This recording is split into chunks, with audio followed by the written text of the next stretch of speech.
Nagsimula ang kwento sa isang hitman na nagngangalang Marcus na pinahihirapan ang isang lalaki sa isang silid na madilim. Ilang sandali pa ay tumunog ang kanyang telepono. Binibigyan siya ng kanyang amo ng bagong misyon na nag-uutos sa kanya na subaybayan ang isang lalaking nagngangalang Guy. Ayon sa impormasyong natanggap ni Marcus, nakatakas si Guy sa Italia. Hindi siya ordinaryong target, kundi isang dating subordinate na nagtaksil sa kanyang amo. Bago umalis patungong Italy, tinapos ni Marcus ang kanyang nasimulan, pinatay ang lalaking pinahirapan niya ng walang pag-aalinlangan. Samantala, sa isang tahimik na nayo ng Italia, nandoon si Guy, ang lalaking hinahabol ni Marcus. Kararating lang niya, nakayuko ang ulo at matalim ang mga titig ng mata. Alam ni Guy na hindi titigil ang kanyang dating amo sa paghahanap sa kanya.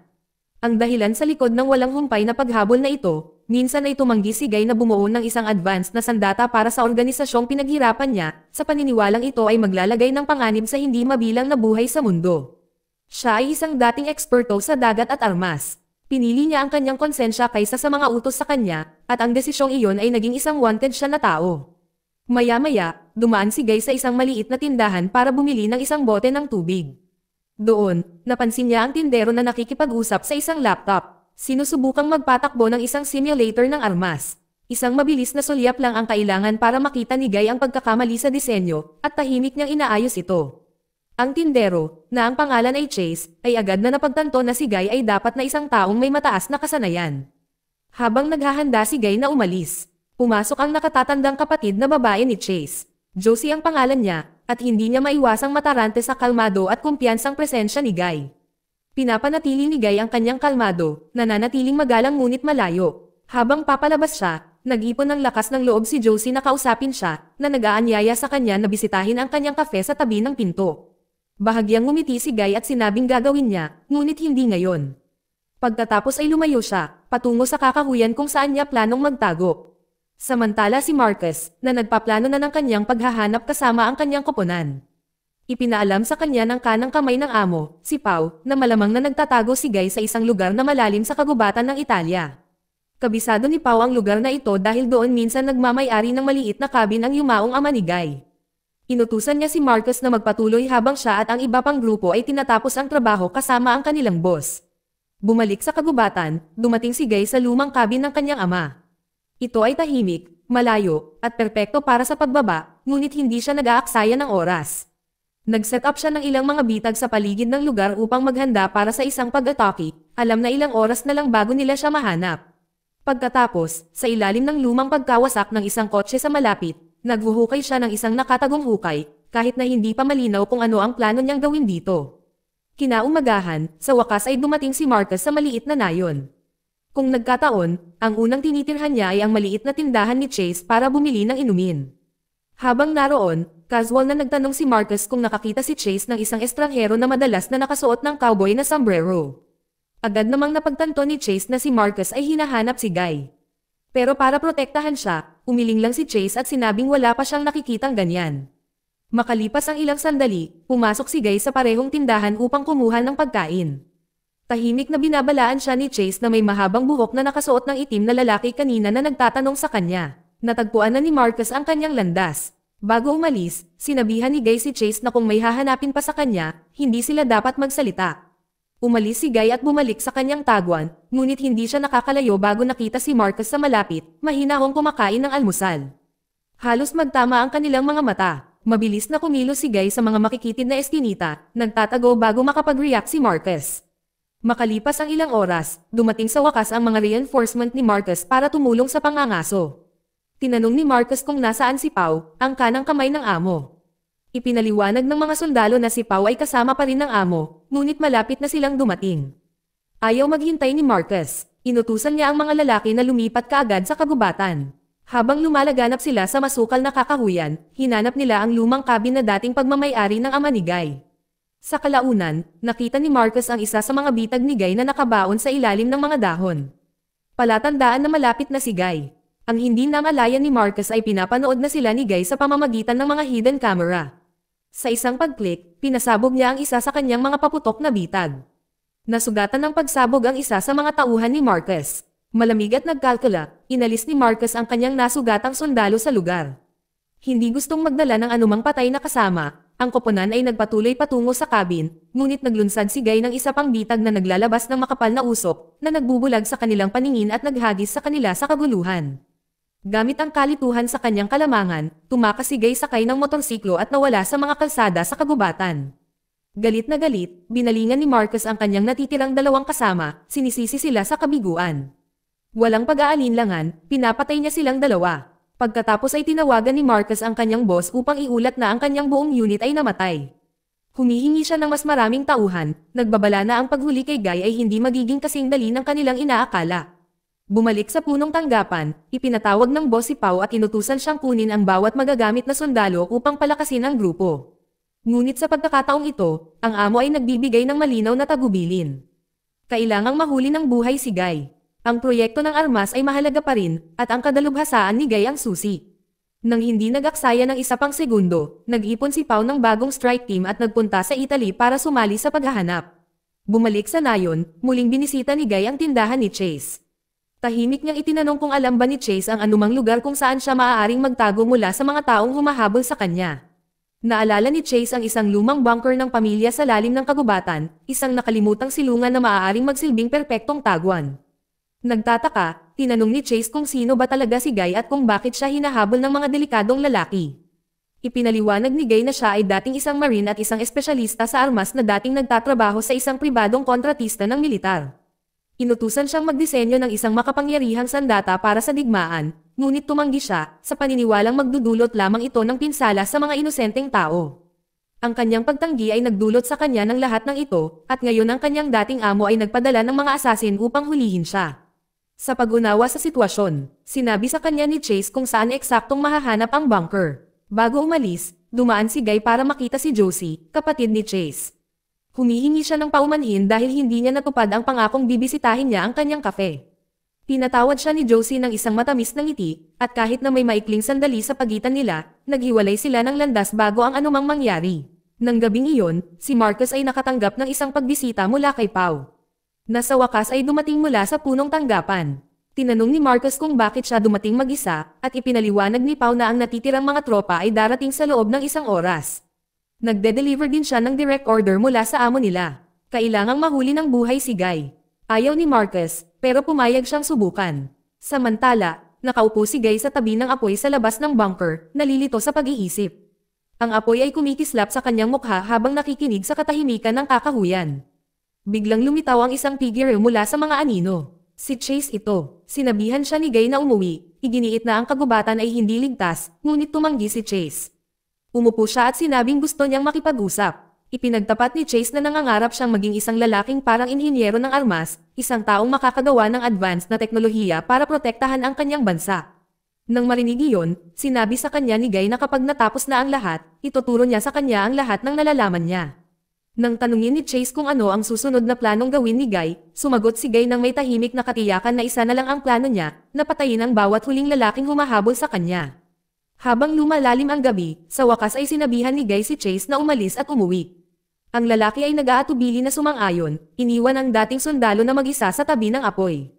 Kinaumagahan, pumasok sa kagubatan sina Marcus, Pao, at ang kanilang mga sundalo, na determinadong mahanap si Guy.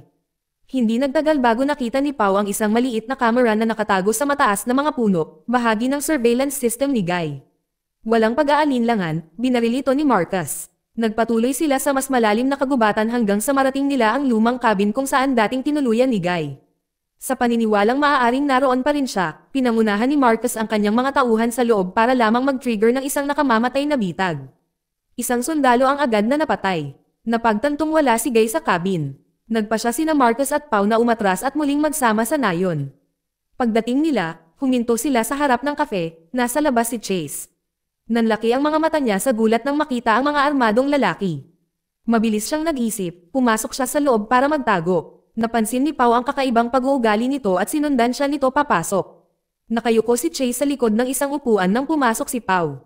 Bago makapaghanap si Pao, pumasok si Josie, binati siya at nag-aalok ng pagkain sa pagtatangkang makaabala sa kanya. Nabigo at naiinip, sumuko si Pao at lumabas. Kapag malinaw na ang lahat, lumabas si Chase. Tinanong ni Josie kung ano ang nangyayari, ngunit tumanggi siyang sumagot at mabilis na umalis, determinadong bigyan ng babala si Guy tungkol sa malaking puwersa ngayon sa kagubatan. Kinabukasan, bumalik sa kakahuyan sina Marcus, Pau, at ang kanilang mga tauhan. Kumbinsido na nagtatago pa rin si Guy sa isang lugar sa loob. Sa sandaling iyon, natutulog si Guy sa kanyang underground na bunker, hindi alam ang paparating na panganib. Ngunit hindi nagtagal, isang alarma mula sa kanyang mga surveillance camera ang gumising sa kanya. Dumating na ang mga mangangaso. Hindi nagtagal, natuklasan ng isa sa mga tauhan ni Pau ang pasukan sa bunker at inalerto ang iba.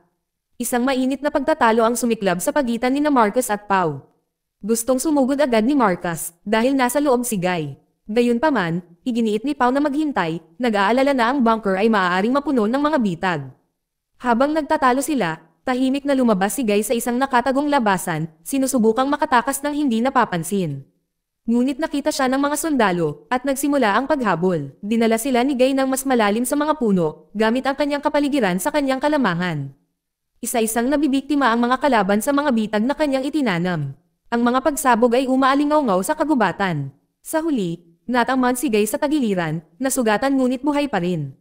Nagtatago siya sa underbrush hanggang sa lumipat ang mga sundalo, pagkatapos ay ginagamot ang kanyang pinsala gamit ang putik para pigilan ang pagdurugo. Makalipas ang isang oras, sa kabila ng sakit, nagsimulang gumawa si Guy ng mga bagong armas mula sa mga scrap na dala niya. Improvised rifles, homemade explosives, anumang bagay na magagamit niya para lumaban. Nang gabing iyon, bumalik ang kwento kay Chase, na nagtatrabaho ng gabi sa maliit na tindahan. Biglang bumukas ang pinto at natigilan siya nang makita si Marcus at ang isa sa kanyang mga tauhan na papasok.